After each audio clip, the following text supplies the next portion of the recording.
Today's episode will be a bit unique in that we're going to visit an Orthodox church right at the city center of Shanghai. This is the Saint Mary Major Basilica, or 圣母大堂. Constructed during the Chinese Republican era by Russians, this church originally served as one of the few gathering points of worshippers of the Orthodox religion in this diverse city. However, now the church is closed to the public, and we can only see the architecture of it from the outside. The church was constructed in the 1920s and 1930s by the Russian immigrants in Shanghai and cost around 150,000 Chinese yuan at that time to build. So we did a few interviews around the neighborhood, and then astonishingly we did find an old auntie who actually believes in Catholicism but now lives close nearby beside this Orthodox church. According to her, the reason is because of resettlement of her by the municipal government. And I think this auntie herself just exactly shows how so many religions can actually coexist peacefully and harmoniously inside the city, and how diverse is Shanghai. 我信天主教，我原来董家洞这边有个老的堂，海泰刚开始有外国人就带进来了，那个时候。董家渡天主堂。现在我搬到这里来了。董家渡那边的房子就是全是教堂里造的，我们家以前住的都说房子也是去教堂里的。基督教跟天主教是不是一个教？像我们天主教呢，就说自己是最正宗的，是最好的。那么，耶稣教呢，他们就是没有天主的，就是耶稣。Next up, interviewed the old auntie beside the lady.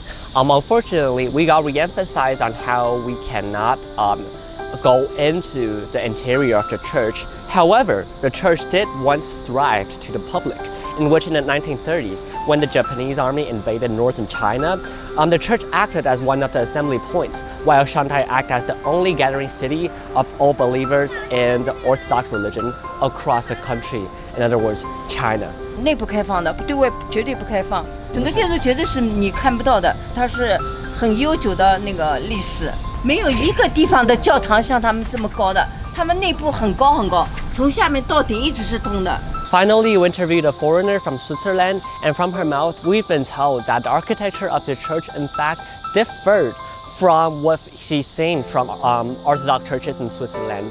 And in fact, now the church still attracts visitors and tourists who are strolling in the city to gaze at its architecture. And it itself stands as a witness of the diversity of religion and culture of this city. Where do you come from? I live in Jinan. Oh, Jinan, right. Do you ever notice this kind of architecture of this church? To tell you the truth, no. No. I've been here around, but I never really pay attention to this church. Right, so in your first glance, how do you think of this church? I mean, the architecture and stuff. I mean, I'm from Europe, so this is not a new architecturally for me, but it's very nice to see it here in this environment. Right. Do you spot any difference or stuff like that? Anything that makes it unique from architecture? I know, like Orthodox churches from Europe. Oh, different from Europe? I'm not sure. The fact that it's white, maybe. Oh, like so in Europe is normally it's like made of stones or is concrete, but not really painted in white, now that I think about it. So may I ask, where do you come from? Like Switzerland. Switzerland. Yeah. Oh, so are there like many Switzerland churches? Many, like yeah, Orthodox, Catholic, Catholic. Religious in particular, not really. I just love the fact that it's modern and antique kind of.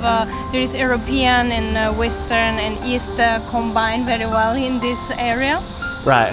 And I like that particularity. Right. From the story of this church, we see the fact that the passage of time can bring on a building or a religion in Shanghai.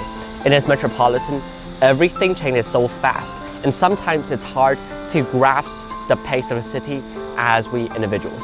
Yet, just as what the old man told me, although the building might lost its original function, what remains is the memory, or the humanistic nature that is always kept within the local community. This memory, or this connection, is perhaps the most important characteristic or the human side of this diverse facet of religion of Shanghai, or the reason why so many religions and churches are able to act effectively and impact their local communities